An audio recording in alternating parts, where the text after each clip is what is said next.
자, 시작할게요. 자, 이 반이 이제 다 아시니까 이제 앞장은 떼가지고 신기가 돼버렸는데 교재가 이제 신론 1, 2가 있어야 돼요. 근데 오늘은 이제 2는 아직 안 보고요. 이게 이제 무겁잖아요. 들고 다니시니까 미리 말을 해드릴게요. 예, 다음 시간에 해드리고 아니면은 그냥 들고 오셔도 되고 아니면 이제 어느 날 까먹을 수도 있으니까 들고 올라 했는데 그러면 또 나눠드릴 테니까 우선은 기본은 그 1, 2를 가지고 하고요. 2는 이제 작년 초에 나온 거라서 약간 추가된 내용들이 좀 있긴 있어요. 그래서 그런 거 다 저기 하진 않아요. 앞에 이제 너무 이론적으로 우리 시험하고 연계성이 좀 없는 게 좀 많이 추가가 돼서 2에는 그런 거 빼고 필요할 때마다 이제 말씀을 드릴게요. 그리고 그런데 사실 작년 1월에 이게 나왔는데 시험 문제 그러니까 작년에 본 거죠. 이번 시험에 보면 이제 스캠프에 대해서도 나오고 여기서 이렇게 좀 다뤘던 거 좀 중요하게 나오고 그러긴 했어요.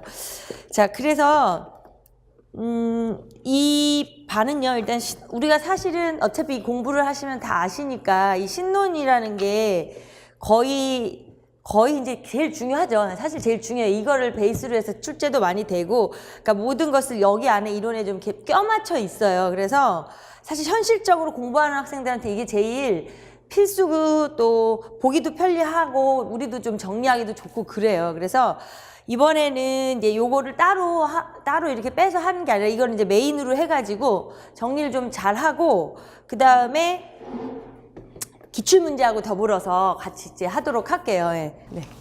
자, 그러면 잠깐 그 OT 자료로 한 장짜리 나간 거 있잖아요. 그 잠깐만 한번 봐주실게요. 거기 이제 뭐 자료 얘기는 했고 지금 했고요. 뭐 진도표 정도는 그렇게 쓰여 있는 걸 위주로 하는데 뭐 그거 다 우리 어차피 아시니까 약간 변경 가능할 수도 있고 그 다음에 그 마지막에 우리가 이제 구정이 하루 껴가지고요. 진도의 상황에 따라서 그때 이제 정하는 대로 말씀을 드릴게요. 만약에 뭐 잘 되면 저기 할 수도 있고 아니면 이제 뒤로 넘어갈 수도 있고요. 3월 초로 뭐 이렇게 할 때 그건 좀 변경이 가능하니까 보강이라고 제가 써놓은 건데 8회가 안 나와서 그러니까 그건 참고하시고 그 다음에 또 하나는 만약에 이게 초시생들이면 혹시 여기 선생님들이나 또 인강 하시는 사람들이 그러면 뭐 내가 기본적으로 이론에 대한 어떤 다른 것과 초시생한테만 말을 하는 거예요. 초시생이라면 우리가 1, 2, 3, 4월 반 학생 5, 6월까지인가 그 기본적으로 뭐 연패는 다 연간 패키지는 다 그럴 테지만 기본 이론이라고 작년 거 인강 제공하는 게 있어요. 예, 그러니까 그 초시생이라면 한번 보시면서 정리 한번 하셔도 하시고요. 예. 그 다음에 나는 기본적인 것들을 여러 번 들은 사람이다 하면 사실은 안 들으셔도 돼요. 예. 그러시니까 그건 선택을 하시고요. 그 다음에 거기 강의 계획에 무료 특강에 지금 6월까지에다가 넣은 게 우리 그 흔히 말하는 교재 연구 있죠? 네, 교재 연구에 관련된 걸 6단원이죠. 거기서 6개의 단원에 해당하는 그 수연산으로 해서 중학교, 고등학교 1학년 정도까지만 네, 해서 중1, 2, 3, 고1 정도까지의 내용을 좀 더 기존에는 너무 이렇게 시간이 없다는 이유로 이걸 너무 빨리빨리 막 보고 이랬거든요. 자세하게 뜯어보지를 못했어요. 그래서 올해는 요 부분을 한 달에 한 단원으로 하는 거기 때문에 한 4번 정도 하면 충분하거든요. 예, 그래서 화요일 날 이제 내일 있죠. 예, 그래서 그거를 꼭 활용을 하시고요. 그래서 혹시 뭐 내가 이제 아직 뭐 교재 연구랑 이거랑 같이 그렇게 생각을 하실 필요가 없고요. 뭐 나중에 해야지 이런 생각 하시지 말고 꼭 한 달에 한 단원이기 때문에 전혀 부담이 없어요. 그러면서 6월까지 그러니까 말하자면 그러니까 본격적인 문제를 풀고 막 이렇게 되기 전까지 이렇게 차근차근 정리를 해나가야 도움이 되실 테니까 그걸 확실하게 하시고요. 지금 이게 우리가 오늘 첫날이라 뭐 다른 그 어떤 거보다도 제일 중요한 게 이거예요. 이 계획이 진짜 중요하거든요. 그런데 수교는 특히 그래요. 조금 양이 많지도 않고 사실은 장황한 막 엄청난 이론을 하는 것도 아니에요. 우리 다 알잖아요. 어차피. 그렇기 때문에 제일 중요한 거는 지금부터 뭐 1월을 기준으로 딱 11개월 동안 내가 공부를 하는 그 개월 안에 한 번도 이거 놓치지 않고 조금씩 꾸준히 계속해서 하면은 진짜 요번 기준으로 해서 이제 약간 우리가 내년에는 그러니까 올해죠. 문항 배점이나 수가 다 바뀔 수는 있지만 지금까지의 24점 기준으로 했을 때 수교는 정말 뭐 약간 감점의 상황은 오지만 특별히 점수를 못 받지 않아요. 합격하는 사람들도 그렇고. 그래서 제일 중요한 건 어떻게 양을 조절하고 반복하냐 이거예요. 근데 대부분의 사람들이 이제 1, 2월은 다 그래요. 1, 2월은 사실은 늦게 시작하는 사람도 있고 아니면 1, 2월만 하는 사람도 있고 여러 사람이 많아요. 그래서 그런 계획을 하면 안 돼요. 그냥 내가 정말 꼭 요번에 붙을 것이다 이렇게 하면 물론 크게 교육학, 수교, 이제 내용학 이렇게 있지만 그걸 다 해야 붙죠. 다 해야 붙는데 사실은 점수를 따기가 이게 쉽잖아요. 솔직히 말해서. 예. 그냥 노력하면 나오는 게 이 수교고 내용학에서는 어느 정도의 변수가 많아요. 잠깐 어려우면 또 생각하다 보면 시간도 그렇고 문제도 그렇고 그래서 계획을 세워서 꾸준히 하면은 돼요. 많지도 않아요. 그러니까 그거를 제발 지키면 확 되는데 정말 안 그래요. 5, 6월만 돼도 벌써 나태해지고 또 내용학이 많아지고 다른 게 또 몸도 마음도 힘들어지니까 이게 제일 1순위로 이걸 쳐줘요. 5, 6월에 좀 쉬었다가 문제풀이 할 때 다시 해야지 이런 사람인데 이거는 절대 하면 그러면 앞에 1, 2월, 3, 4월 공부한 게 다 소용이 없어요. 그러니까 제발 당부하는 게 하루에 1시간, 2시간 하루에 1~2시간을 이 수업 오는 날 하루 이틀 빼고 하루에 1~2시간만 여기다 투자를 하면 돼. 매일 해야 돼요. 대신에 이건 약간 인문과학적이기 때문에 그래서 제발 그 당부를 제가 드리고요. 그 다음에 이제 뒤에도 제가 몇 가지 써놓은 유의사항에 이제 당부하는 점인데요. 절대 8번에 그러니까 1년 계획을 세우신 분도 있지만 일단 1, 2월을 기준으로만 봤을 때 8번 수업을 절대 빠지지 않게만 해도 돼요. 진짜로. 근데 안 그런 것 같은데 잘 빠져요. 잘 빠지고 나쁜 점이 제가 생각할 땐 제일 별로 좋지 않은 게 인강이 있는 게 어쨌든 더 나빠요. 인강을 의존해서 빠지니까 그거 들어야지 채워 넣어야지 이런단 말이에요. 이게 없다고 생각하세요. 그냥 아무래도 물리적으로 공간적으로 이게 다 되면 나와서 공부하는 게 낫잖아요. 그러니까 절대 빠지지 말고 밀리면 안 되고요. 오늘 가서 어떠한 공부도요. 오늘 가서 복습 안 하고 다음 주가 될 때까지 정리가 안 되면 그건 소용이 없어요. 예. 그러니까 절대로 거기에 이제 복습 1, 2, 3 뭐 이런 식으로 해놨는데 그런 거는 사람에 따라 변할 수 있죠. 다들 이제 우린 다 공부를 대학교까지 했기 때문에 충분히 공부에 대한 건 잘 하시잖아요. 그러니까 노트 정리를 하고 자료 같은 거 복습을 하고 뭐 다시 읽어보고 그러는 거를요. 그냥 방법은 이제 약간 변동이 있을 수 있는데 그 정도 순으로 해야 된다는 거예요. 그러니까 노트 정리도 마찬가지고 이제 우리가 다 교재가 있으시니까 신론의 내용을 정리하고 하지만 노트 정리라는 건 뺏겨서 옮기는 게 아니에요. 내가 아는 개념을 다시 정리하시라는 거거든요. 그래서 노트 정리하고 그 다음에 일단 1, 2월에는 뭔가를 암기해서 쓴다 이런 생각을 하지 마시고요. 그냥 읽는다. 많이 읽는다 이렇게 생각을 하세요. 1, 2월 달에는. 그래서 거기서 뭐 하루에 1시간만 좀 읽어라. 그러니까 이 모든 것들을 정리하고 나서 신론도 마찬가지예요. 밑줄 친 위주로 집에 가서 막 큰 소리로 막 옆집 들리라는 게 아니고요. 이렇게 눈으로 보지 마시고 입으로 읽으셔야 외우기가 편해요. 그러니까 그런 거. 유의사항은 복습이 절대 빠지지 않는 거. 복습을 하는 거.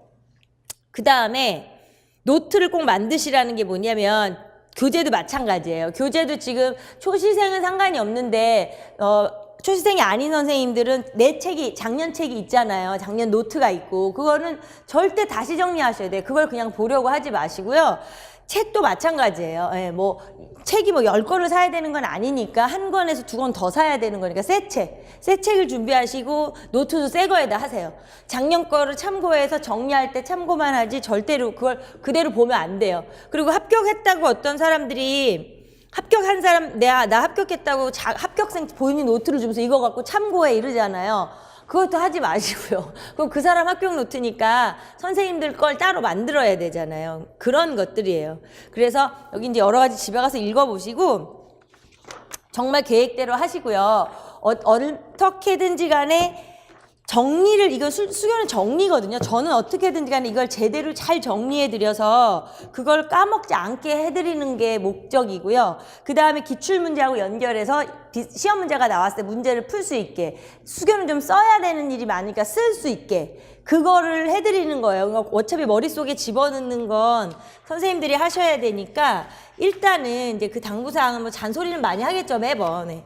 그래서 오늘은 나눠드린 앞에 아마 앞쪽을 좀 하고요. 이제 우리 이 신론으로 보는 게요. 앞쪽을 좀 한 다음에요. 앞쪽을 좀 한 다음에 이제 교육 과정으로 들어가거든요.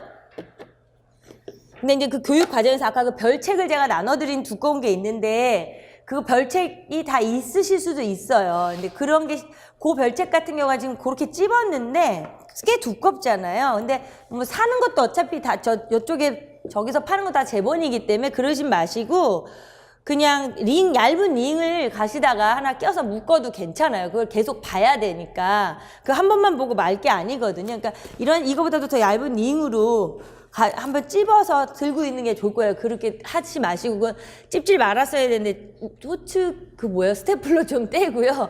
그래서 얇은 링으로 찍으셔서 그걸 아주 자세하게 우리가 봐야 되는, 그게 제일 중요한 거거든요. 그래서 먼저 우리 교육과정을 역사적으로 보진 않고 그 별책 위주로 우리나라 지금 이제 2015 개정을 위주로 먼저 보고 지난 교육과정을 보고 이럴 거예요. 지금 출제 경향으로 보면은 옛날 것들이 뭐 그렇게 막 대두되지가 않기 때문에, 그래서 우선 신론의 37페이지에 부터 볼게요. 그 앞에 있는 데 있죠. 1장은 읽어보시면 되고, 한 번만 그냥 읽어보셨으면 안 읽어봐도 되고요. 그냥 한번 그냥 이렇구나 이렇게만 읽어보시면 돼요. 예. 그래서 일단은 이 신론은요, 우선은 제일 중요한 게요, 나중에라도 이게 계속 이렇게 봐야 되는 게 중요하거든요. 그래서 우리가 이것을 심심해서 보고 소설책처럼 보는 그런 개념이 아니기 때문에요. 제가 새 걸 마련하라고 한 이유가 거기다 다시 적을 걸 적고 중요한 걸 표시하고 이제 이래야 돼요. 그리고 좀 더러워질 정도로 이렇게 정리가 될 거예요. 박스도 쳐야 되고 막 이러니까 이제 색깔펜이나 이런 걸 많이 활용을 하셔가지고 정리를 해놓고 이제 노트에 옮기고 그 다음에 또 아까 말한 것처럼 또 중간중간에 자주 읽고, 이게 이제 제일 중요해요. 그래서 우선은 이제 37쪽에 거기 이제 밑줄을 치도록 할게요. 네. 이제 수학교육의 필요성이잖아요. 수학교육의 필요성이고, 사실 여기는요, 이 자체가요, 문제죠, 문제. 우리가 왜 수학교육을 해야 하는가, 그쵸? 왜 가르쳐야 하는가, 이제 하는 되게 중요한 부분이에요. 그래서 우선은 이제 밑줄을 칠 때 거기 다 중요한 것만 치셔야 되니까, 예. 수학을 두 번째 줄에 볼게요. 수학을 어떤 이유로 가르쳐야 하는가, 또는 학생들이 왜 수학을 알아야 하는가를 우리가 연구하는 학문이 수학 교육이잖아요. 그 밑에 보면 수학을 배우면서 논리적으로 사고하게 되고 과학적인 생활을 하는데 도움이 된다고 말하지만, 다음 줄에요. 수학을 가르치는 교사는 학생을 지도할 만큼의 충분한 수학적 지식을 가지는 것도 중요하지만 수학이 갖는 가치에 대하여 단순히 학문적 입장, 동글뱅이, 교육적 입장에서의 가치관을 갖추고 있어야 한다는 것이다. 그러니까 결론적으로 이제 수학 교육이 필요한 거는 뭐 여러 가지 목적이 있지만 일단 가장 거기에서 핵심적으로 교사가 가지고 있어야 하는 것들, 그쵸? 교사가, 그러니까 우리가 사실은 먼저 쓸게요. 사실은 수학과 수학 교육과 관련해서 정말 이론적인 걸 많이 배우고 그 다음에 이제 교육적인 걸 또 배우고 이러는 거잖아요. 그래서 두 가지가 가치관, 두 가지의 능력, 두 가지의 이 재료가 있어야 되는 거고, 자, 그 다음에 밑으로 내려가서요. 마지막 단락에 이제 어떤 논문에서 인용이 된 거지만 사실은 교과서에 제시된 내용을 자신이 가르쳐야 할 전부라고 생각하고 단순히 학생들에게 내용을 일러주어 알게 하는 일이 교사가 해야 할 일이 아님을 강조한다. 그 당연한 얘기인 거고요. 이렇게 그냥 밑줄만 치라고 할 때는 많이 쳐져요, 밑줄이. 밑줄을 많이 치세요. 나중에 읽을 때 다 읽어야 되니까. 그런데 이제 그중에 중요한 밑줄이라는 건 다른 색깔, 별표나 박스나 이런 건 다른 걸로 구별을 하시고요. 제가 그냥 이렇게 조금 빨리 읽어버리는 데는 이제 조금 한 번씩 같이 보려고 그냥 하는 거예요. 지금 같은 거. 그리고 결국 교사는 내용이 교과서에 있기 때문에 학생들이 그것을 배워야 하는 것으로 그대로 받아들일 게 아니라 왜 학생들이 교과서에 있는 내용을 배워야 하는지에 대한 정당한 이유를 탐색에 동글뱅이를 쳐놓으시고요. 그냥 아무 생각 없이 지도하면 안 된다는 거죠. 예. 왜 가르쳐야 하는가 하는 정당한 이유를 탐색해야 한다. 지금 사실 뭐 우리도 그런 일을 하고자 하는 건데 사실 우리는 시험을 보려고 하는 거긴 하지만 예. 그러한 선생님이 되기 위해서니까. 자, 그 다음에 38쪽으로 가서요. 우정호는 옆에 첫 번째 줄에 수학교육의 필요성을 교육의 일환으로 우리가 추구하는 자유민주주의 사회의 이념을 구현하는 데 일익을 담당하고 있다는 데서 찾고 있어요. 그러니까 이 수학교육의 필요성이라는 걸 지금 이야기하고 있는데 우정호가 인용한 것은 이제 이렇단 얘기예요. 그리고 소위 합리성이란 개방민주주의 사회를 성립시키는 방법적인 원리인 동시에 무엇보다도 소중한 교육적 가치가 있어서 수학적 사고력과 논리적 사고력의 함량이야말로 다름이 아닌 합리성의 추구라고 할 수 있다. 그러니까 또 다른 입장으로 봤을 때, 그쵸? 되게 진짜 합리적이라는 것이, 예, 거기에서 동글뱅이를 쳐놓을까요? 수학적 사고력, 동글뱅이, 논리적 사고력, 동글뱅이. 그게 진짜 합리성이다. 이제 이런 거죠. 그러니까 이건 의견일 뿐이지만, 이러한 것들은 지금 우리가 요 앞단어는요, 처음에 이렇게 한번 하고 마는데, 그래도 중요한 말들이 왕왕 있어요. 그래서 보시고 결국에는 이제 조금 수준 높은 인간이라 그럴까요? 뭐 그런 수준 높은 인간으로서 민주주의 이러한 세상에서 역할을 톡톡히 하는 이런 인재를 키우기 위해서는 사실 수학이 필요하다. 이제 이런 얘기죠. 또 어떤 입장이 있냐면 그 다음에 단락에 NCTM 있는 데 있죠. 예. NCTM은 이제 우리나라는 이제 교육부 뭐 이런 것들이 있지만 여기는 이제 국가적인 차원에 있는 게 아니기 때문에 이렇게 이제 일컬어지는 기관인데 그냥 우리나라 그런 거라고 생각하시면 돼요. 예. 자, 21세기 자유민주주의 체제하에 정보산업사회를 살아갈 학생들에게 수학적 소양 동글뱅이, 수학적 힘 다 같은 소리를 하고 있는 거예요. 예. 그래서 조금 이제 좀 교양적이고 수준 있는 인재가 돼야 한다. 이제 이런 것이죠. 그 다음에 39쪽으로 가서 운전교습이나 수영강습과 같이 당장 이런 거 배우는 거 있잖아요. 그냥 필요한 빨리 운전해야 돼서 나가서 막 어디 수영을 해야 돼. 필요한 이런 배우는 거하고 이런 거하고 달리 밑줄 칠게요. 학교 교육은 학습자 본인의 의지와는 상관없이 강제성을 띠면서도 강제성 동글뱅이 교육의 목적은 다분히 추상적이기 때문에 모든 사람의 공감대를 형성하기 쉽지 않다. 이제 애들이 그러니까 뭐 이거 배워서 뭐 해 먹냐 막 이러고 그러는 거잖아요. 예. 그래서 강제적이기도 하면서 추상적이기도 하니까 진짜 싫어하는 거죠.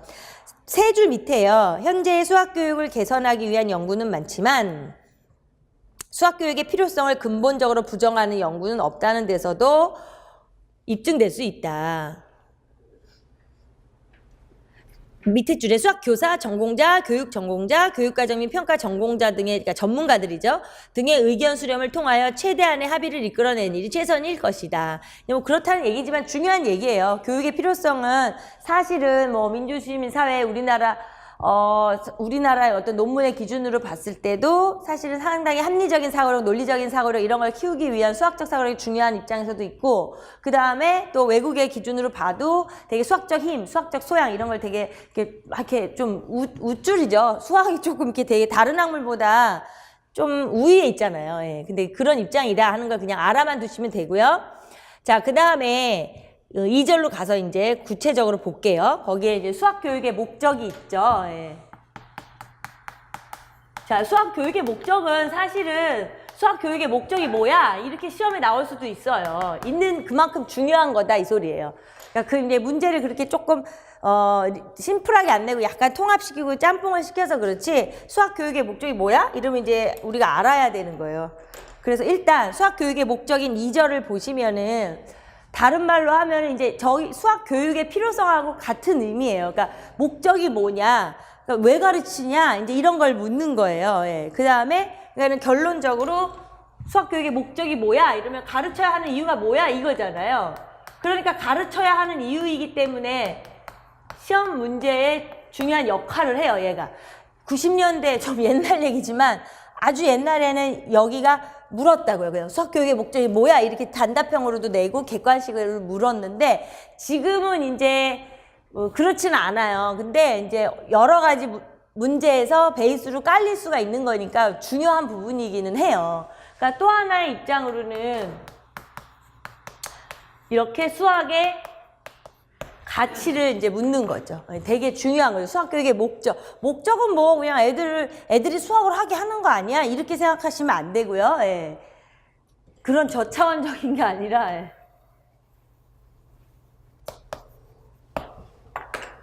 자, 그래서 39쪽에 1번으로 번호가 매겨져 있고 정신 도야성이 있어요. 자, 지금부터 나오는 거에 대해서는요. 야, 정신도야성이 뭔데? 라고 말하면 쓸 수 있어야 돼요. 네. 정신도야성이 뭐야? 이러면 그냥 그 문장을요, 외우려고 하지 마시고요. 절대 거기에 끄달리지도 마시고요.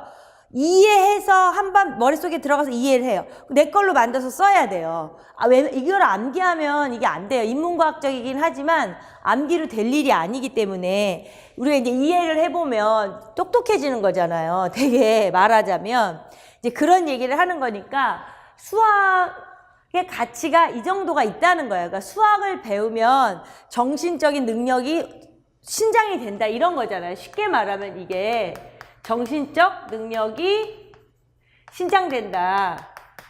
자, 그러니까 그 정신적 능력이 뭐냐는 거죠. 수학이 뭐 보이는 것도 아니고 뭐 먹는 것도 아니고 뭐 그렇잖아요. 예. 그래서 사실은 여기에서 말하는 4가지가 있는 거잖아요.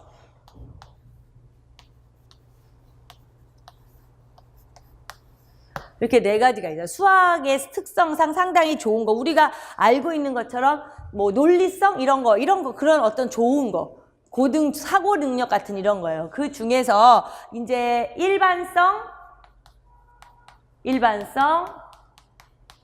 또 간결성. 그래서 되게 수학은 상당히 저 일반성이라는 게 되게 중요한 거고요.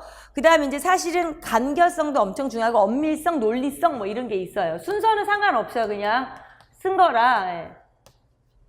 근데 이제 뒤에서 어차피 보는 순서는 다른데 일단 이 4가지. 그러니까 제가 왜 이렇게 정리를 먼저 하냐면 항상 그냥 뭐 짧은 시간에 공부를 할 때도 언제나 그냥 공부하고 말고 이렇게 보시면 안 돼요. 오늘 한 강의에 대해서 집에 가서 복습을 할 때 하더라도 들을 때 집중을 하시고 거기서 여기 이 두꺼운 책에 다 글자 하얀 건 종이 이렇잖아요. 그런 거에서 내가 머릿속에 집어넣어야 할 것들만 딱딱 집어넣는 게 제일 중요하잖아요. 그러니까 그런 얘기를 하고 있는 거예요, 지금. 그래서 이 목적이라고 해서 지금 몇 가지를 배울 건데 그 중에 수학 배우면 머리 좋아진대. 쉽게 말하면 이런 거죠. 수학을 배우면 머리가 좋아진대. 그게 정신도야성이에요. 근데 무엇 때문에 그러면 머리가 좋아지느냐라고 물으면 이런 것, 수학의 특성상 이런 것 때문이다. 이렇게. 그러면 공부를 하는 데 있어서 제일 좋은 건 공부하는 데 있어서는 균합법은 우리 이런 공부를 하는 데 있어서 균합법은 별로 안 좋아요. 그러니까 뭐 이런 것도 있고 저런 것도 있고 저런 것도 있고 저런 것도 있으니까 우리 다 같이 이렇게 하자 이런 거는 별로 좋지가 않고요. 공부하는 데서는 이런 어떤 큰 헤드라인, 테마를 딱 외우고 그거에 관련된 걸 정리하는 게 제일 공부가 잘 돼요. 공부 방법론에서. 자, 그래서 첫 번째로 이제 정신 도야성에 대한 이런 얘기를 하고 조금 이따 정리를 할 건데요. 먼저 그 다음에 이제 실용성이 있는 거예요. 그러니까 이제 수학을 배우면 되게 실용적이라는 거죠. 근데 아까 말한 것처럼 아니 운전도 아니고 뭐 운동도 아니고 이런데 뭐가 실용적이야 이런다는 거죠. 학생들은. 그래도 어쩔 수 없이 우리가 강압적으로 교육을 받아서 추상적으로 이상한 것만 배워하고 뭐 어른이 되면 생전 안 써먹을 것 같은 거 이런 얘기 엄청 하잖아요. 그렇지만 그렇지 않다는 거예요. 수학은 상당히 실용성이라는 걸 옛날에도 그랬고 고대에도 그랬고 지금도 그런데 우리 지도하는 사람들이 학생들에게 그 실용성이라는 걸 못 느끼게 해줬기 때문에 잘못한 거다. 결론은 이거예요, 사실은. 근데 일단 가장 중요한 게 일단 실용성이 되고요. 그 실용성의 개념이 이제 뭐 그런 말 하잖아요. 뭐 돈 계산할 때 써먹어? 뭐 이런 말을 하잖아요. 근데 그것도 중요하죠. 예, 동계사 할 때도 써먹죠. 그러니까 예를 들어서 사회생활이라고 할게요. 일반 생활. 물건을 사고 뭐 돈을 단순히 계산을 하고 이런 것도 남들보다 잘할 수도 있겠죠. 그 다음에 이제 다 어떤 학문을 배운다. 뭐 의사가 된다. 아니면 뭐 또 다른 과학자가 된다. 이래도 사실 수학이라는 게 깔려 있기 때문에 되게 중요한 거잖아요. 그러면 일반 생활을 하는 데 있어서 그 다음에 그냥 그걸 뭐라 그럴까요? 뭐 사고하는 거니까 살아가는데 계속해서 살아가는데 필요하다는 거죠. 이런 실용성이에요. 정말 비실용적인 게 아니라 상당히 실용성이라는 이제 그런 얘기를 하고 있는 거고요. 그 다음에가 너무 퍼지면 이상하겠지만 그래도 한눈에 한 판을 보셔야 좋을 것 같아서 이제 문화적 가치가 있다 그러죠. 문화적 가치 이런 말. 이거를 외워야 되는 거라서 제가 해드리는 거예요. 예, 문화적 가치 또는 상당히 수학도 아름답다는 건데 이런 거에 동의 안 하는 사람은 진짜 많죠. 예, 수학을 좀 모르는 사람은 저기 동의 안 해. 뭔 수학이 뭐가 아름다워 어렵기만 하고 재미없지 막 이제 이렇게 얘기를 하고요. 근데 이제 문화적 가치가 있다는 건 뭐냐면요. 생각해 보면 지금 인류가 태어나면서부터 지금까지 이어져 온다는 거. 그게 제일 중요한 거예요. 하나의 역사성을 말하는데요.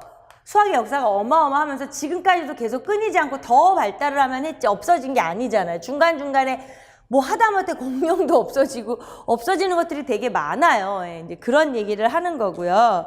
자, 그래서 옆으로 갈 거, 아니, 이렇게 해도 괜찮죠. 자, 이렇게 있어요. 일단 다시요. 정리를 해보시면 지루하게 그걸 우리가 다 볼 수는 없어요. 거기에서 핵심적인 걸 오늘 배운 거에 대한 걸 좀 머릿속에 넣어야 돼요. 목적이 뭐냐면 정신 도야성, 실효성, 문화적 가치, 이제 뭐 신미성 이렇게 이야기를 해요. 근데 다시 이제 볼게요.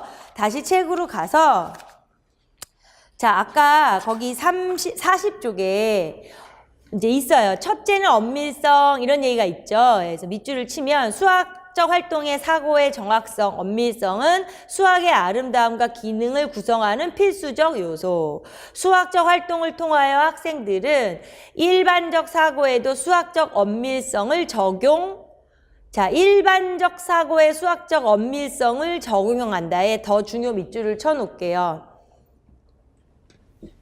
그러니까 사실은 그냥 남들보다 좀 더 사고를 폭넓게 깊게 한다 이런 거겠죠. 예. 그래서 엄밀성은 엄밀성하고 연결되는 건 이제 즉각 어떤 깊게 생각하는 사고력으로 보시고요.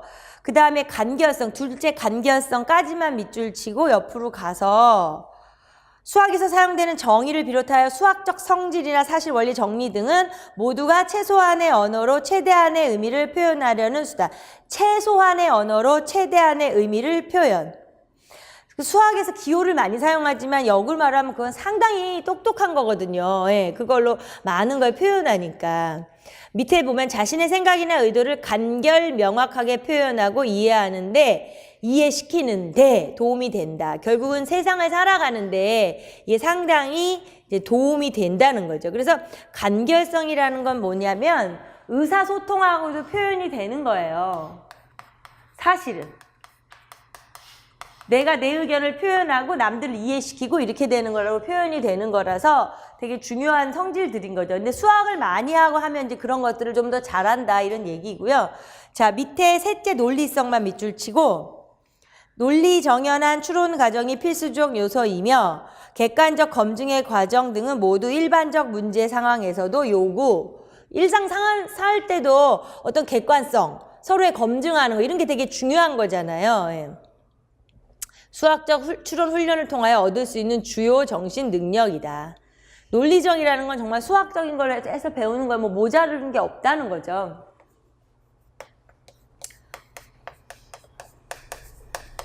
수학 그 자체라고 해도 틀린 게 아니에요. 논리성 자체가. 예. 자, 그 다음 마지막으로 네 번째 있는데 일반성만 밑줄 치고 밑으로 내려가서 수학적 아이디어나 개념은 추상화 과정을 거쳐 일반화되므로 추상화에서 일반화로 화살표를 쳐놓으세요. 동글뱅이 치면서. 그러니까 일반성에서 중요한 건 일반성이라도 것도 중요하지만 일반성을 하기 위해서는 추상성에서 이끌어오는 거거든요. 예, 그러니까 되게 중요한 거죠. 수학은 모든 공식, 우리가 사용하는 법칙, 어떤 도형들의 성질, 그 모든 걸 다 정리해서 딱 일반화시켜서 딱 만들어 놓은 거. 더 신기한 건 전 세계 똑같이 저걸 다 같이 사용하고 있잖아요. 그러니까 진짜 중요하죠. 그래서 동글뱅이에서 연결시켰으면 그 적용 범위가 확대, 거기까지만 하시고요. 추상화, 밑에 보시면 추상화 시켜서 유사한 다른 상황에 적용하고자 하는 일반화 능력은 수학학습을 통해 훈련될 수 있는 주요 정신 능력이다. 결과적으로 요거는 이제 그 수학학습을 통해서 똑똑해진다. 근데 왜 어떻게 똑똑해지냐? 그 근거를 대라. 그러기 때문에 이런 것들이라 사실 이거는 이제 시험 문제로 가면요. 그대로 이용이 되는 거예요. 우리 교과서상에서 아까 얘기한 것처럼 뭐 지수법칙? 그쵸? 뭐 여러 가지 공식이나 이런 어마무시하잖아요. 이런 일반성이. 그런 거하고 관련시킬 수 있고요. 그 다음에 이 간결성이라는 게 서로 의사소통을 하는데 수학적인 의사소통을 하려면 막 기호를 알아야 되고 그래프도 알고 표도 알아야 되고 또 하나 수학이라는 건 조금 전에 상당히 형식적이잖아요. 공식도 많이 쓰고 기호도 많이 쓰고 이런 거니까 그런 거하고 연결을 많이 시킬 수 있어요. 이건 뭐 당연한 얘기예요. 엄밀하고 논리적인 게. 그래서 이러한 것들은 그럼 왜 이렇게 정리를 하느냐면 이거는 교과서 있잖아요. 그 다음에 교과 과정이랑 뭐 연결을 시키기에 아주 좋아요. 그래서 이제 그 안에서 우리한테 저 성질을 찾으라 그럴 수 있어요. 우리가 찾아야 돼요. 대부분이 사실은 이제 어떤 수업 상황에서요. 수업 상황이 와요. 뭐 김 교사가 박 교사가 어쩌고 저쩌고 하는 막 이런 수업 상황에서도요. 이 어떤 선생님이 막 열심히 증명을 하는 거예요. 어려운 애들, 막 애들이 어려워 죽겠다 하는데 도형을 가지고 막 뭐가 어떻게 예를 들어서 중학생들한테 마름모를 배우잖아요. 마름모가 이제 내변의 길이가 같은 거 다 아는데 얘네들한테 야 이 저 마름모의 대각선은 서로 다른 걸 수직 이등분 한단다. 이제 이렇게 돼요. 그러면 이런 부분을 애들한테 지도하고 싶은데 이 선생님이 이제 막 증명을 하는 거예요. 막 어려운 막 애들이 아직 잘 모르겠는데 다 기호만 쓰고 막 이런 식으로. 근데 이 선생님이 추구하는 거는 뭐냐? 이제 막 이런 식으로 증명을 하는 이 김 교사가 추구하고자 하는 수학 교육의 목적 중에 정신 도야성에서도 뭐에 해당이 되냐 이러면 이제 그런 거 할 때 필요하기 때문에 여기 정리를 항상 잘 하는 거예요. 그래서 논리성을 좀 강조하는 선생님이겠죠. 이 선생님 입장에서는.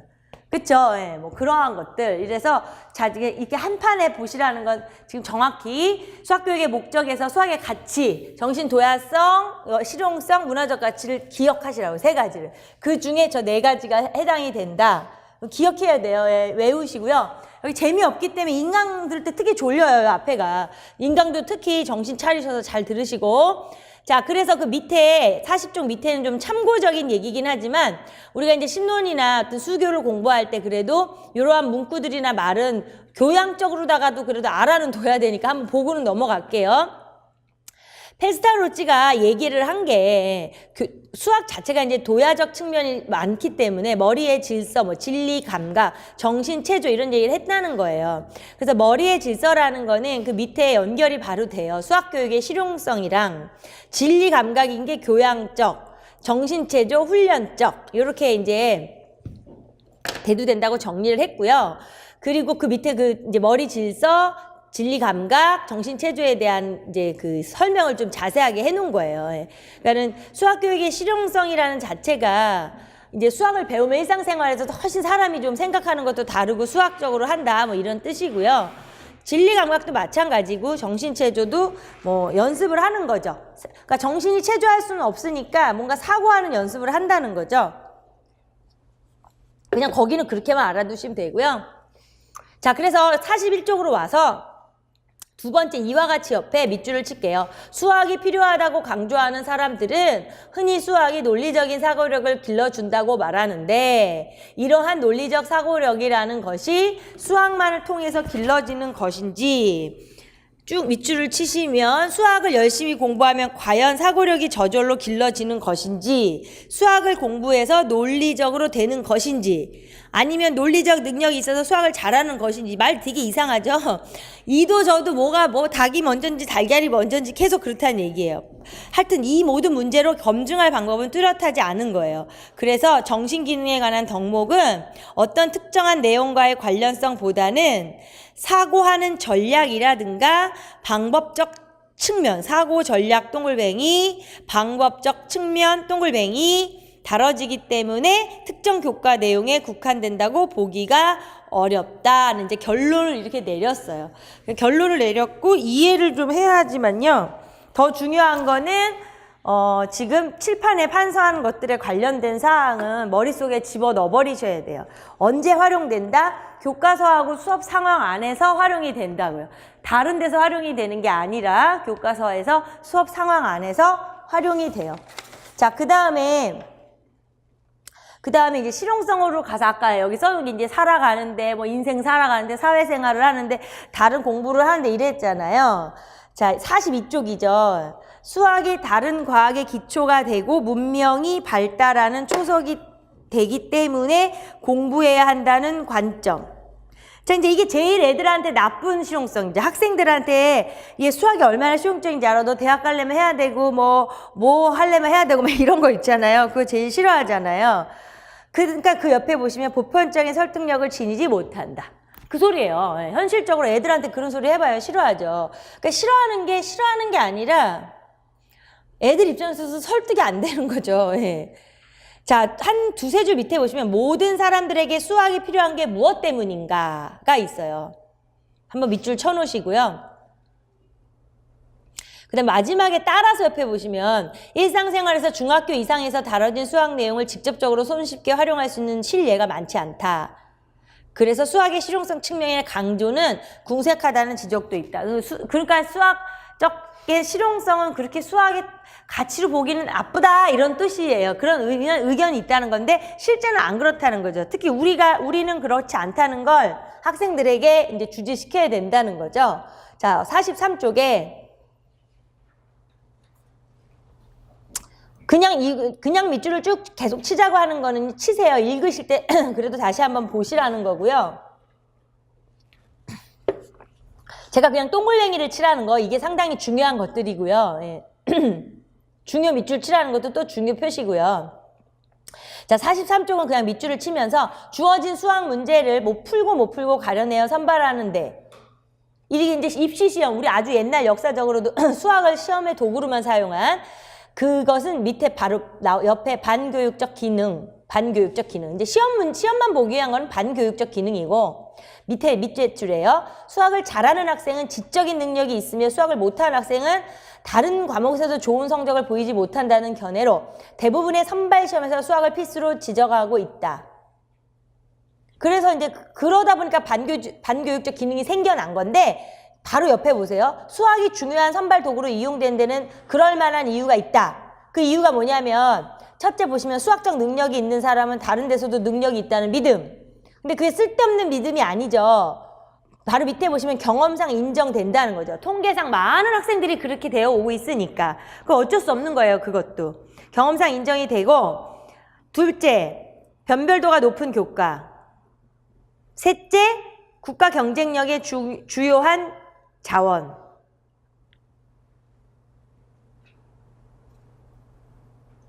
자, 그래서 이 수학이라는 자체가 사실은 시험을 보는 거에도 써먹기 때문에 그런 면에서도 사실은 되게 실용적인 거죠. 예. 그래서 그럼에도 불구하고 막 티격태격 이제 많이 있는데 그 바로 다음 단락에 보시면 왜 또한 옆에 오늘날의 정보화 있죠? 세계화 현상은 수학에 대한 새로운 유용성을 배가시키고 있음에도 불구하고 여전히 수학을 실제로 필요로 하는 경우는 특정 소수인을 위한 것이다 라고 이제 이야기를 한다는 거죠. 그럼 그 옆에 밑줄 칠게요. 이처럼 옆에 실용성의 의미를 대중을 위한 학교 밖의 주변에서의 실용성으로 한정한다면 비단 수학 교과뿐 아니라 다른 교과에서도 마찬가지로 학교 교육은 무의미해질 수밖에 없다. 실용성의 의미를부터 무의미해질 수밖에 없다는 중요 밑줄을 쳐놓으세요. 그러니까 우리가 착각하는 게 실용성을 뭐 물건 사고 뭐 이런 것만 생각하면 안 된다는 거잖아요. 그러니까는 그럼 뭐 수학만 그래요? 그럼 국어의 그 수많은 문학 작품은 생전 학교 졸업하고 안 읽는 사람 더 많아요. 그쵸? 그리고 음악 미술은 예를 들어 학교 다닐 때 뭐 리코더인가요? 그거 피리라고 그러나 그런 거 누가 안 불어요. 예. 사실 그렇잖아요. 그렇기 때문에 그렇게 생각하면 안 되는 거예요. 이런 식으로 말하는 거는 진짜 좀 그런 거죠. 예. 그래서 하여튼 그건 되게 중요한 거예요. 그러니까 결론은 우리가 기억할 일은 뭐냐면 그 실용성에 말하는 이 실용성은 학교 밖의 생활, 살아가는 데 있어서 그런 단순한 실용적인 것만 말하면 안 된다. 그걸 기억해야 돼요. 정확하게 얘기하는 실용성은. 자, 그래서 밑에 줄에 보면 학교 교육의 존재 여부 및 가치는 더 이상 논의될 필요가 없다. 그쵸? 이제 우리 것처럼 하면 뭐 그러면 아무것도 가르치지 말아야 돼요. 어떠한 과목도. 예. 학교 교육, 그다음 바로 밑에 계산과 같은 간단한 문제 상황뿐만 아니라 어떤 상품 구매하려고 가격을 조사, 비교, 구매 조건 등을 분석하여 최선의 선택을 하는 문제 상황까지도 실용성의 범주에 포함. 그다음에 마지막 둘째 줄에 장래 직업 선택에 도움이 될 수 있고 여러 방향 가능성을 열어놓은 상태의 교육이 필요함. 뭐 하여튼 되게 폭넓게 보자 이 소리예요. 한마디로 실용성을. 그래서 되게 중요한 성질부터인데 자, 그러면서 세 번째, 이제 마지막 세 번째예요. 아까 내가 말한 역사, 예, 문화적 가치는 되게 중요한데 이것도 마찬가지예요. 무슨 수학이 그러냐 모르는 사람들은 그런다고요. 근데 이게 되게 문화적 가치가 높은 게 수학의 하나인데, 그러니까 인류 시작을 하면서부터 계속해서 이어져 왔다는 거, 계승되어 왔다는 게 제일 중요한 거예요. 이게 중요하지 않은 건 벌써 끊어졌다 이런 뜻이에요. 그래서 44쪽에 학교에서 다뤄지는 수학은 학생들로 하여금 수학의 매력과 위력을 알고 배움으로써 수학의 문화적 가치 및 신비성을 느끼고 표현할 수 있게 하며 단지 필요에 의하여 개발하는 기술이나 도구에 비하여 한 차원 높은 사고를 경험하게 한다. 학교에서 다닐 때는 좀 어느 정도 그래요. 그쵸? 예. 그리고 밑에 줄에 보시면 수학이 가지고 있는 문화적 가치와 신비성, 도야성 측면은 그동안 학교 수학과 관련된 논의에서 충분히 다뤄지지 않았다는 지적이다. 그러니까 사실은 이 부분은 학교에서 별로 안 다뤘다는 거죠. 예. 그래서 이제 밑에 보시면 동글뱅이를 1번을 칠게요. 동글뱅이 1번 대칭성과 반복을 활용한 거기 있죠. 거기다가 그냥 큰 동글뱅이를 하나 1번을 쳐놓으시고 그게 다 전체적인 얘기인데 대치성 반복을 활용하여 주어진 공간과 조건을 적절하게 고려하기 위하여 수학적인 균형과 완성미를 추구한 문화 유물 가운데에 극소수만이 느낄 수 있는 아름다움이 아니라 대다수 학생도 충분히 느낄 수 있다. 그러니까 가장 중요한 게 동글뱅이 1번을 친 이유가 아름다움을 느낄 수 있는 문화유산을 말하는 거예요. 아름다움을 느낄 수 있는 근데 그게요. 그냥이 아니고요. 막 우리 어려운 화가들의 그림 보면 막 어렵잖아요. 그게 아니고요. 다 같이 모두가 공유한다는 거예요. 너만 좋고 나만 좋고 이런 게 아니라 대중적인 아름다움을 느낄 수 있는 문화유산이 있다는 거죠. 대중적 아름다운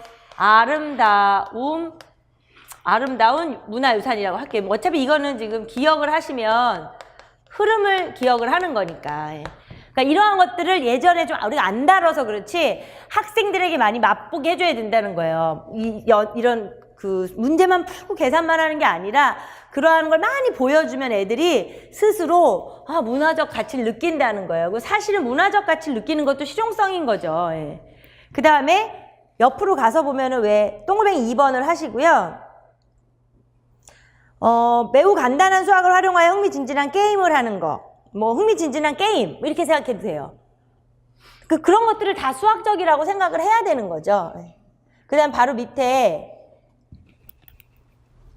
게임 같은 거 이것도 해당이 되고 그 다음에 그 밑에 보면 3번을 치고요. 또한 옆에 그러니까 수학의 아름다움이나 매력은 미적분학의 기본 정리부터 신라시대의 소평에 이르기까지 다양한 대상과 수준에서 발견될 수 있다. 풍부한 자료와 유연한 해석을 통하여 문화적 가치, 수학 교육의 신비성을 적절한 수준에서 확인하는 경험은 고등학교를 떠나면서 수학과 멀어진 대부분의 학생들에게 반드시 필요하다.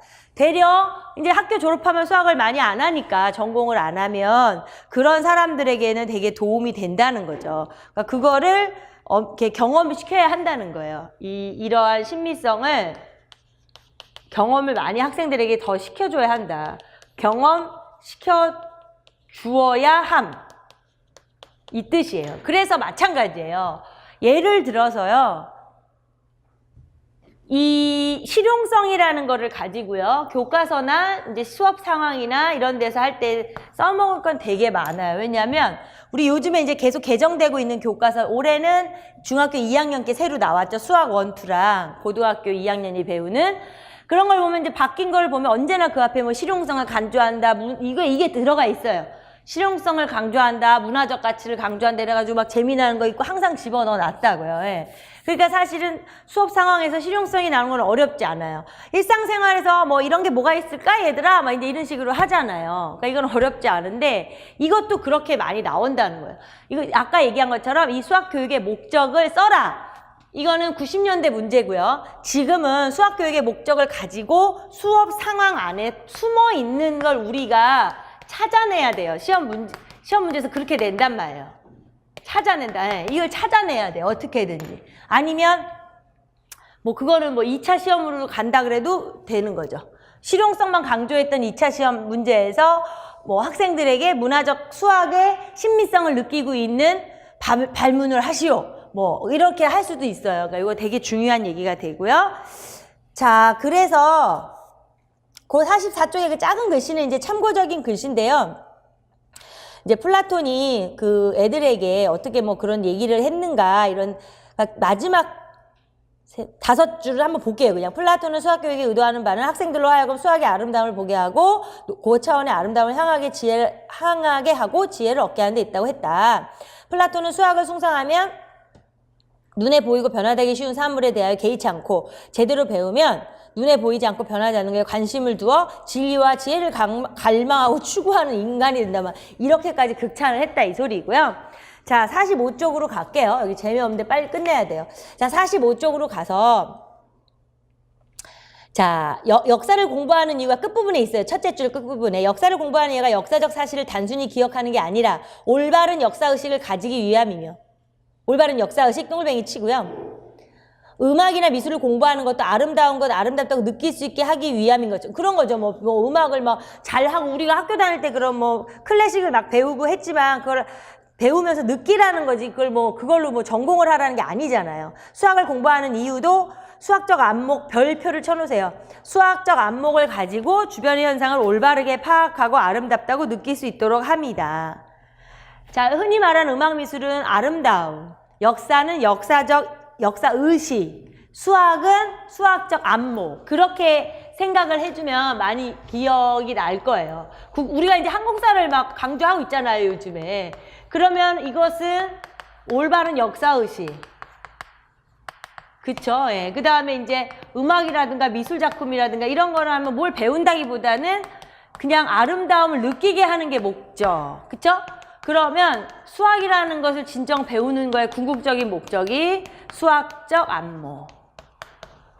수학적 안목이 뭐냐라고 물었을 때 거기 기준으로 말하면 이제 이 얘기는 브루너가 한 거죠. 예. 그래서 뒤에서 또 나오겠지만 베이스는 있어요. 그 수학적 구조를 알아야 된다. 그래서 수학적 안목을 배워야 된다는 건데 쉽게 말하면 이제 뒤에서 할 테니까 여기서 간단히 말할게요. 예를 들어 우리가 뭐 학교 다닐 때 경우의 수를 배웠고 확률 통계를 배우면 경우의 수 같은 걸 배울 때 이제 뭐 게임을 하든 친구랑 어디를 가도 뭐 이렇게 좀 합리적으로 그래 이럴지도 몰라 이렇게 하자 뭐 이런다든가 복권을 들 산다든가 왜 복권이 당첨될 확률은 그쵸 그 확률의 의미에 대해서 아니까 좀 거기에 의존하지 않는다든가 이럴 수도 있다는 거예요. 그러니까 그런 수학적 안목 이제 그 밑에 이런 거죠. 뭐 강아지 얘기가 있고 이게 여러 가지가 있어요. 있고 그 다음에 다음 단락으로 건전한 시민으로서 수학적 안목 똥글뱅이, 수학적 이해 똥글뱅이. 건전한 시민으로서 수학적 안목, 수학적 이해를 기반으로 지속적인 학습을 유지할 수 있는 범위 내에서 학교 수학 내용이 구성. 학교 수학 내용을 수학적 안목과 수학적 이해를 바탕으로 잘 구성을 해라. 이제 이거죠. 그리고 한 세 줄 띄면 궁극적으로가 보이죠? 궁극적으로 수학 교육은 모든 학생에게 필수적으로 요구되는 내용을 명료히 정하는 것이 요구되고 다양한 상황과 측면에 적용되면서 철저히 그리고 깊이 있게 이해되도록 돕는 것이 필요할 것이다. 자, 그래서 45쪽에요. 맨 마지막 단락에 보면 결국 수학을 가르쳐야 하는 이유는 이런 게 있어요. 거기 동글뱅이를 치면서 볼게요. 1번. 인간과 환경이 관련된 현상을 보는 안목과 수단을 수학의 내용이 제공해주기 때문이다. 1번. 2번. 밑으로 한 줄 띄고 밑에 보면 경제사회문화는 옆에다 2번. 경제사회문화 등 제분야에 녹아있는 수학적 현상이나 원리 모델 등을 파악하여 깊고 창의적으로 이해할 수 있도록 하는 것. 2번. 그 다음에 바로 밑에 보면은 끝부분에 문제 해결의 지혜를 기르고 수학, 그게 3번이 되겠죠. 그 지금 말하는 게. 그러니까 그게요. 이게 다 한마디예요. 문제 해결의 지혜를 기르고 수학적 질서를 이해하기 위하여 사물의 법칙과 질서에 대한 수학적 이해력을 기르기 위해 배운다. 그러니까 결국에는 수학적 이해죠. 첫 번째는 인간과 환경에 대한 현상을 바라보는 시야가 달라지고 안목과 수단이 그 다음에 이제 다른 경제나 무슨 학문을 하는데 그 다음에 전반적으로 수학적 이해력을 좀 키울 수 있다 이제 이런 거죠. 그런 거에 대한 이제 설명이 뭐 뒤에 쭉 있어요. 뭐 아까 말한 것처럼 뭐 물건을 사고 뭐 자동차 속도나 이런 것들 이런 게 수학을 좀 하는 사람하고 안 하는 사람하고 달라요. 좀 하는 사람은 보는 시간이 달라요. 말하는 것도 다르고. 그래서 여튼 여기에서 말하고자 하는 결론이 지금 궁극적으로 가르쳐야 하는 이유가 그렇다라고 얘기한 거 지금 3개 했죠? 3개? 네. 자, 사실은 그러면 나중에 집에 가셔서 노트를 정리해도 여기까지의 내용을 정리하면 한 이 정도 내용밖에 안 나와요. 제가 말하는 정리는 그거예요. 네. 정리를 와장창 하는 게 아니에요. 정리는 간단하게 정리해서 이걸 아주 이용해야 돼요. 간결성을. 네. 간결성을 이용해서 정리하셔서 양이 많지 않아요. 어떤 분들이 정리하는데 양이 너무 많았다. 그러니까 정리를 집에 가자마자 할 수가 없어요. 그러니까 예를 들어서 오늘이 뭐 월요일이잖아요. 월요일이면 오늘 가서 복습하고 뭐 하고 이러면 화요일이나 이렇게 수요일이나 이렇게 정리를 해야 돼요. 왜냐면 다 머리에서 이해한 걸 정리하는 거니까. 그거 뭐예요? 옮겨 쓰는 필기가 절대로 아니에요. 그러면 하지 마세요. 그러면 책 보고 읽는 게 낫죠. 시간도 없는데. 자, 그래서 아무튼 여기는 이렇게 되고 넘어가고요. 그 다음에 출제되는 확률은 그런 식으로 출제된다. 그 소리예요.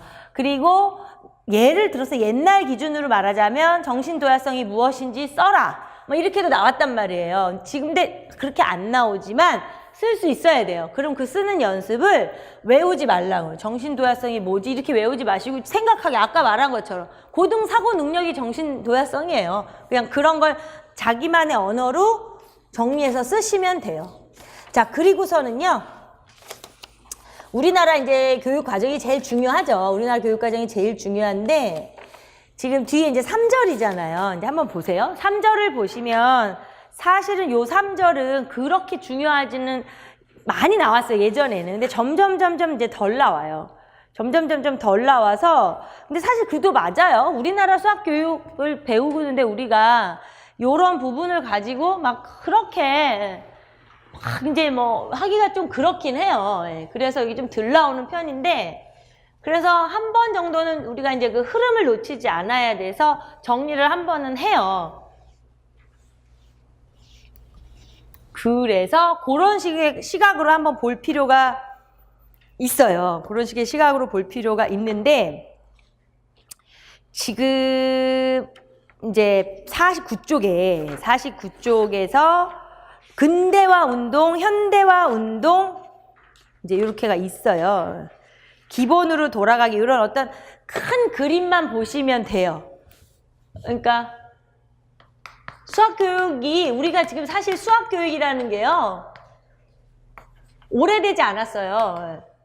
지금 여기서 보시다시피 알지만 수학이라는 학문에 비하면 뭐 엄청 애기죠, 애기.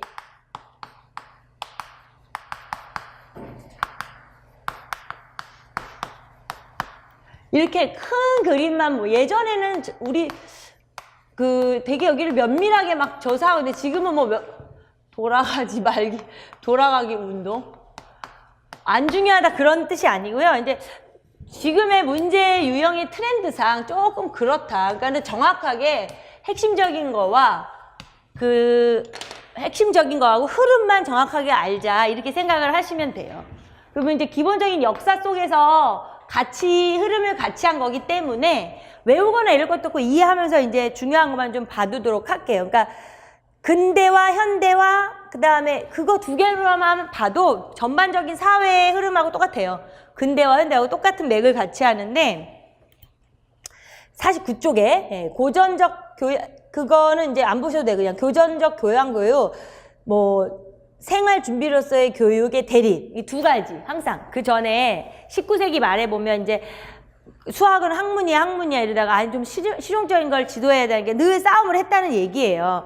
그러니까 그러한 상황 시대적인 과제에서 마침 산업혁명이 일어나면서 이제 변화가 왔다 해서 그 밑에 페리의 수학교육 근대화 운동에다가 밑줄을 칠게요. 자, 산업혁명으로 새롭게 탄생된 노동자 계급에 대한 실용적인 교육이 절실하게 요구. 상공업계, 뭐 과학연구 이런 게 흐름이 그렇다는 거죠. 그래서 1870년 교육을 국가적으로 통제하면서 수학교육에 대한 논쟁이 시작. 소수의 특권층을 대상으로 한 유클리드 원론에 대한 두뇌의 도야를 위주로 한 수학교육에서 벗어나 일상의 생활 의무를 위한 일반인을 위해 수학교육이 수행되어야 한다는 주장이 제기. 학교 수학에서의 수학의 사회적 실용성을 강조해야 한다는 입장과 중요 밑줄 치고요. 학교 수학에서 수학의 사회적 실용성을 강조해야 한다는 입장, 순수한 개념의 사유를 중심으로 해야 한다는 입장.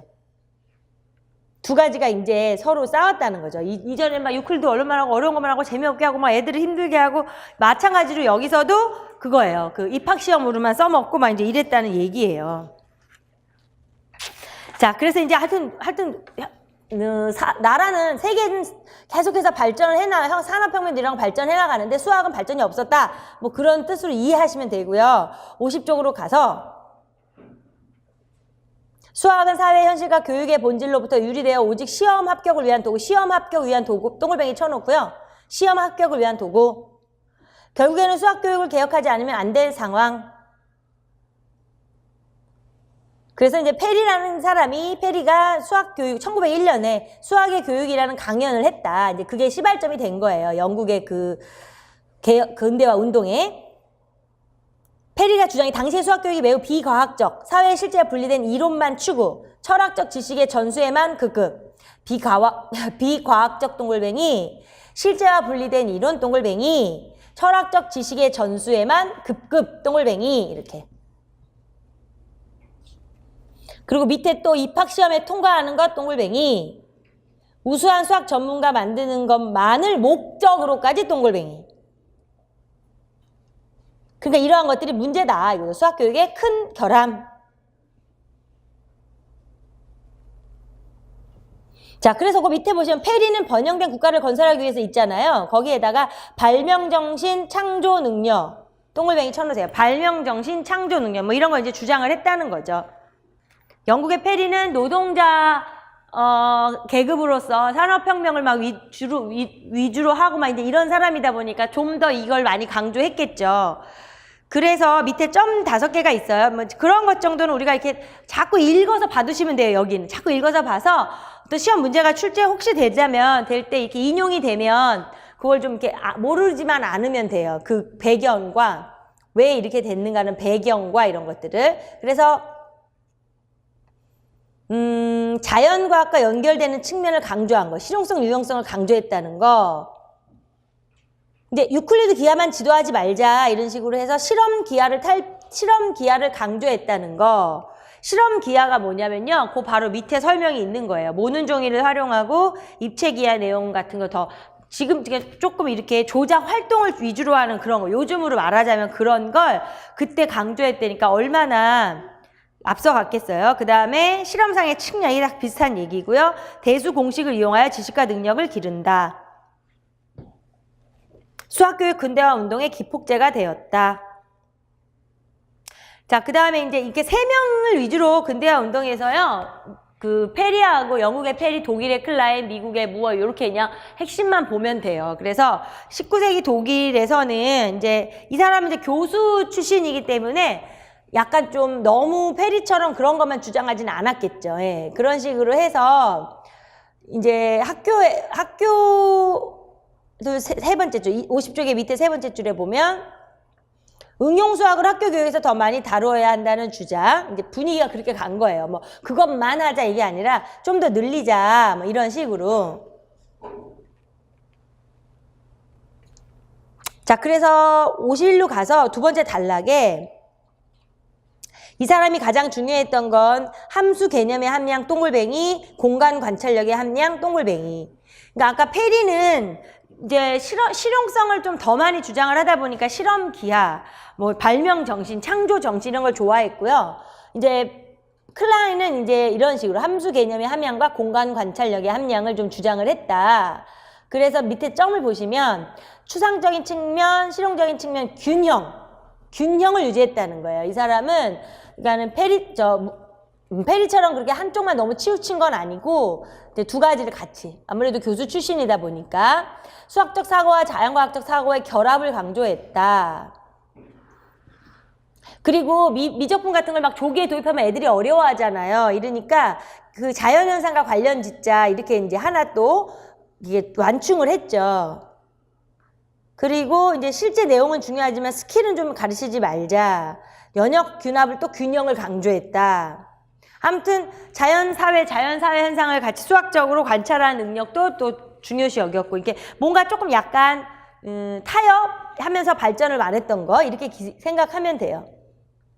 그래서 뭐 유명한 게 그 교사들을 김나줌이라는 어디 이제 그 문화고등학교 그런 데다 모아놓고 아마 세계 처음이겠죠. 교수 요목을 작성을 한 거예요. 네. 그게 이제 메란 교육과정이어서 옛날에는 이게 객관식 시험 볼 때도 중요하게 다뤄졌어요. 객관식 시험을 봐야 되니까 문항수가 많이 필요하니까 그랬는데 사실 시험 문제를 떠나서 그래도 세계적으로 역사적으로 수학 교육의 역사적으로 어떤 수학 교수 요목이라는 자체를 좀 이렇게 정리해 처음 한 게 그게 바로 메란 교육과정이라는 거예요. 좀 의미를 두시고요.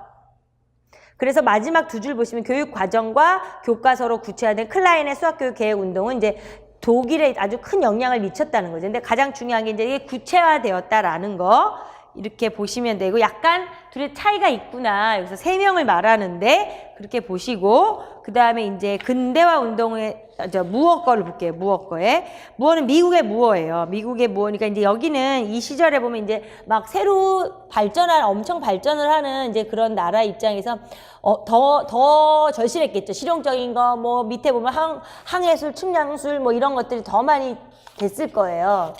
자, 그래서 넘겨서 52쪽에 보면 그럼에도 불구하고 당시 초등학교 산술 교육은 형식 도화적인 과도한 훈련. 그런데 밑에 보시면 이제 듀이나 이런 사람들에 의해서 실측의 중요성을 강조, 구체적인 경험적 사실로부터 산술 학습을 시작해야 한다고 주장, 이제 이런 의견이 나왔다는 거예요. 그래서 이 사람은 1902년에 그 수학의 기초에 관하여 라는 어떤 강연으로 또 이 사람도 이제 드디어 이제 시발점이 된 거예요. 그래서 이제 개혁 운동이 일어난 건데, 밑에 점 볼게요. 학교에서 내는 내용하고 방법이 보다 풍부해져야 한다. 이게 당연하겠죠. 좀 이제 질적으로 높아지자. 양적으로도 질적으로도. 그 다음에 이제 직관 기하의 조작적 학습의 경험을 제공한다. 직관 기하의 조작적 학습의 경험 제공. 그 다음에 추론을 그냥 비형식적 추론이든 형식적 추론이든 이런 것도 지도해야 한다. 그 다음에 대수 기하, 물리 이런 어떤 다른 과목하고의 어떤 통합 이런 것들 좀 앞서갔던 거죠. 그래서 그 밑에 보면 실험실법 이런 게 있어요. 실험실법. 그러니까는 수학을 그렇게 수학적으로 너무 이론적으로 하지 말고 재도 보고 만들어도 보고 뭐 이렇게 증명도 해보고 이런 식으로 실제적으로 실험실법이 그런 거예요. 과학 실험하는 것처럼 수학도 많이 증명해보고 확인해보고 검증해보고 이제 그런 거예요. 뭐 그랬다는 얘기고요. 자, 그래서 제일 중요한 게 사실은 52쪽의 마지막 단락이에요. 수학교육 근도화 운동은 전반적으로 수학교육의 중요성을 부각시켰으며 학교 수학의 내용이 충실하게 위해 체계적인 노력을 시작하였다는 점에서는 의미를 갖는다. 수학의 실용적 측면을 부각시켰고 학생들의 심리적 측면을 고려했다는 점에서 큰 의미가 있다. 그러나 논리적 원칙을 깊이 고려하지 않고 극단적으로 논리를 불신하는 경향만 만들면서 실천적 53쪽으로 올라가서 이론적 실천적 연구가 전개되지 못했다. 근데 이거는 의미가 크죠. 왜냐하면 처음으로 일어난 수학개혁 운동이기 때문에 대단히 의미가 큰 거예요.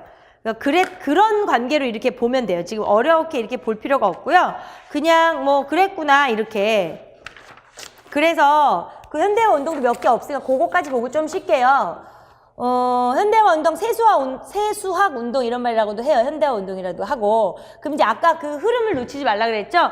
여기 역사적 흐름으로 놓지 않는데 여기서 산업혁명이 일어나면서 시작이 돼서 오다가 1차 세계대전 일어나면서 이제 좀 관심이 없고 그쪽에 정신이 없잖아요. 세계적으로. 그러면서 2차 세계대전까지 하다 보니까 난리가 났죠. 전 세계가. 근데 이제 그게 끝나면서 그 다음에는 이제 2차 세계대전 후에는 뭐예요? 옛날엔 소련이라고 했잖아요. 이제 막 인공위성 쏘고 막 이런 거 그렇게 우주에 가야 된다는 과학적인 데 관심이 많아지기 시작을 하는 그때까지 공백이 많았죠. 1차 대전, 2차 대전 이렇게 그 흐름을 놓치지 마시라는 거예요. 예. 자, 그래서 밑에 보시면 53쪽에 밑에 1번 밑에 2차 대전 이후 급격한 성장을 이룬 수학 자체의 발달 동글뱅이 쳐놓으세요. 수학 자체가 발달을 한 거예요. 양도 많아지고 질도 높아졌겠죠. 양적인 측면에서도 어마무시하게 많이 발달됐다는 거예요. 100개에 근접할 정도로 세분화되었고 양이 엄청 많아졌다. 그 다음에 54쪽에 가서 질적인 측면에서도 고도의 추상화, 집합론의 도입, 대수적 구조 강조. 그러니까 54쪽에 가서 고도의 추상화, 집합론의 도입, 대수적 구조의 강조. 이런 게 커졌다.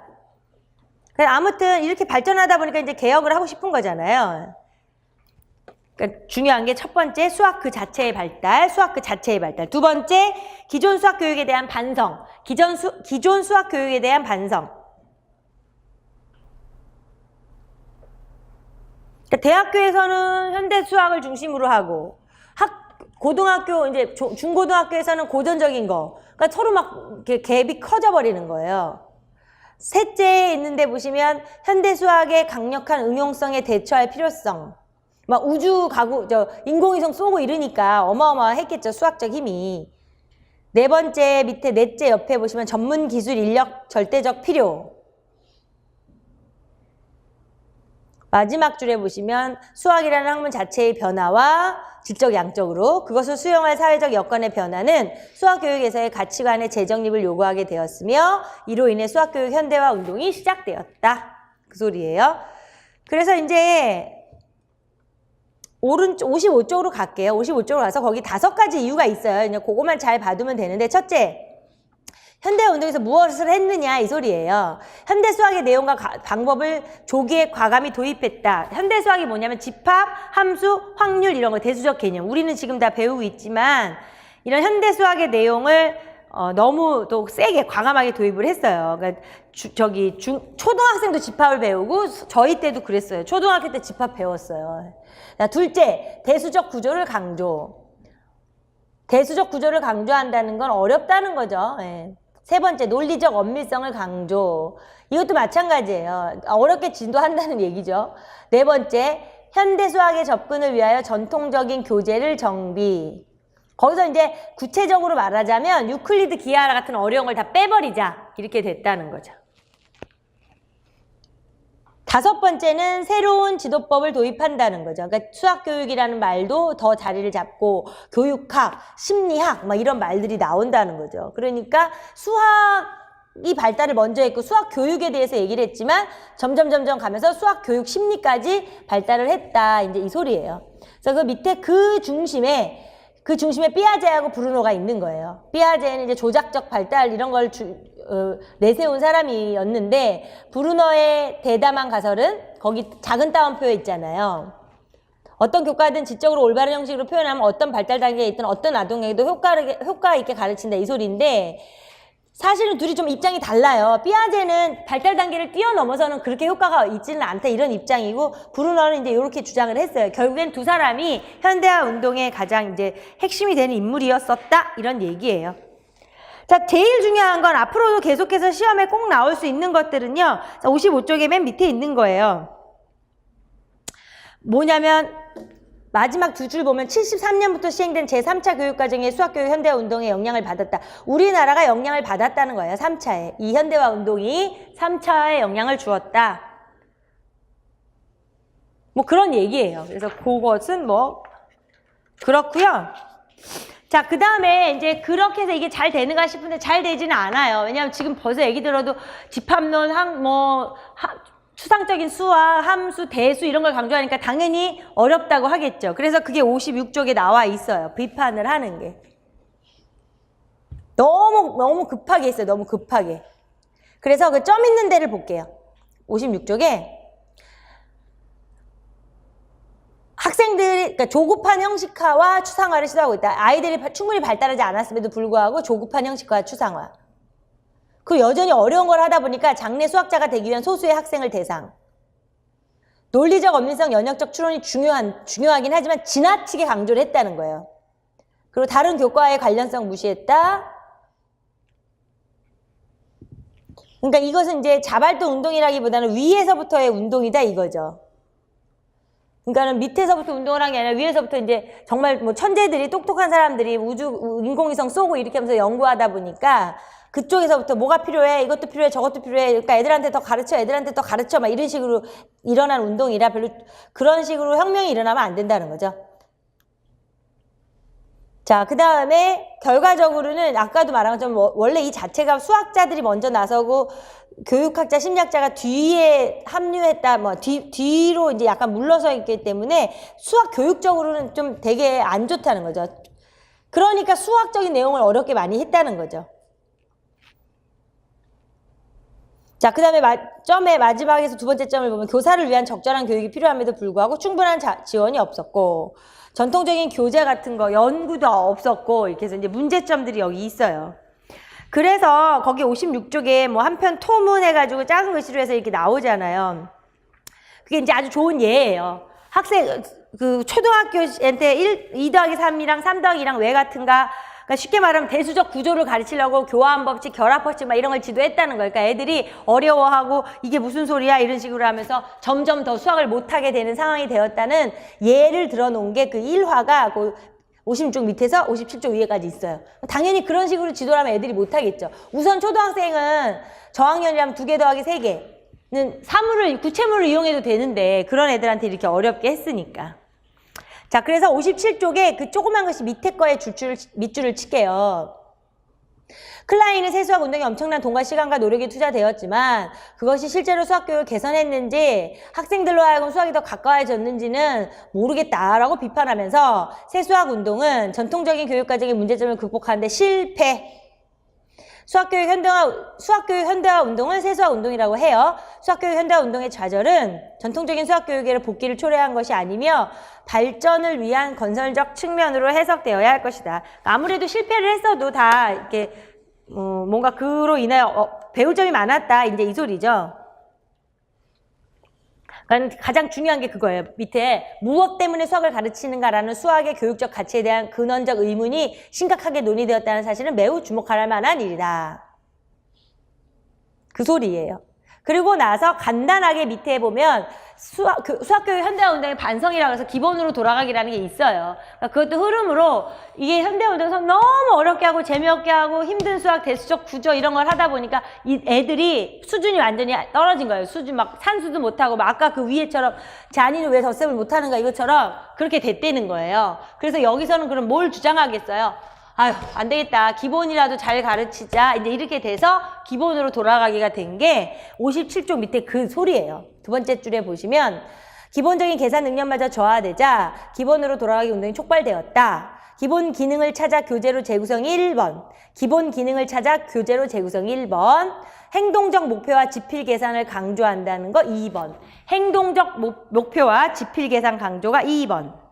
소비자 수학을 중요시하였으며 진급을 위한 최소 학력 기준을 설정. 이제 이런 세 가지 개선점을 둬서 기본으로 돌아가기 운동이라고 이야기를 한다는 거예요. 그래서 그 밑에 보시면 구체적으로 되게 옛날 거하고는 다르게끔 57쪽에 아래 보시면 왜 그 10가지 영역으로 이제 나눠서 구체적으로 수학 문제 해결, 적용, 어림 근사값 추정, 기하, 수학을 활용한 추측 이런 식으로 이 10가지 영역으로 이제 구체화를 시켜서 애들 이제 그런 식으로 확 지도를 하자 이렇게 해서 되게 조금 많이 현실적으로 바뀌었다는 거고요. 자, 그 다음에 58쪽에 뒤로 넘어가서 이제 이러한 중심에서 그 미국의 NCTM, 아까 말한 NCTM, 우리나라 뭐 교육부 이런 얘기가 아니라 이제 거기는 국가 차원에서는 아니지만 똑같은 거예요. 그래서 수학 교사들의 뭐 그 교사들 스스로가 더 이제 주체가 돼서 많이 이제 정리를 하고 개혁을 하는 건데, 말하자면 거기서 이제 기준이 되는 게 NCTM에서 계속해서 규준을 만들어 놨고, 우리는 솔직히 말하면 그걸 거의 따라하죠. 거의 따라한 입장이라 그 규준이 많이 중요하게 다뤄졌다, 이제 이 소리예요. 그래서 거기 58쪽에서 보면 왜 맨 꼭대기에 80년대의 학교 수학을 위한 제안을 제시해서 뭐 이렇게 하자 저렇게 하자, 애들한테 문제 해결을 가르치자 어쩌되는 점들이 있어요. 예. 그러면서 이제 그랬을 때에 규준들이 이렇게 생겨났다는 거예요. 여기에서 그거 이따가 프린트 드릴 거니까 적지는 말죠. 자, 그래서 이제 그 기준으로 계속 미국도 NCTM 기준으로 발달을 해오고 있다, 이제 이 소리예요. 그러니까 흐름으로 보실 때 이제 아주 고대에서 시작을 해서 산업혁명이 일어날 때부터 근대화, 현대화 기본으로 돌아가기가 되면서 이때부터는 이제 NCTM을 기준으로만 이제 우리도 영향을 많이 받았기 때문에, 그래서 그 마지막 단락에 보시면 왜 80년대와 90년대에는 되게 복잡한 거다. 근데 그럼에도 정리를 해보면 문제 해결이나 구성주의나 수학학습 수준 이론, 그러니까 뭐 폴리아나, 뭐 일반적인 구성주의, 그다음에 수학학습 반일이나 또 현실주의적 수학교육, 뭐 프로이드 엔탈이나 이제 이런 거에 영향을 많이 받고, 공학적 도구 활용을 하자, 뭐 평가 방법의 개선을 하자, 이런 게 있어요. 근데 그런 부분이 지금 우리가 2000년대 이후에, 2010년 이후에 더 많이 따라하는 거죠. 예전의 것들의 영향을 받아서. 그래서 여기까지는 아주 초스피드하게 좀 정리를 했어요. 그러니까 여기에서 해당이 되는 건 그렇게 가져가야 할 것만 가져가면 되고, 여기가 조금 지저분하잖아요. 그래서 조금 치웠다가 프린트를 나눠드릴 거예요. 그걸로 정리하시면 돼요. 지금 같이 한번 책을 읽었고요. 프린트를 제가 나눠드릴게요. 그래서 정리를 해야 이게 편리하니까.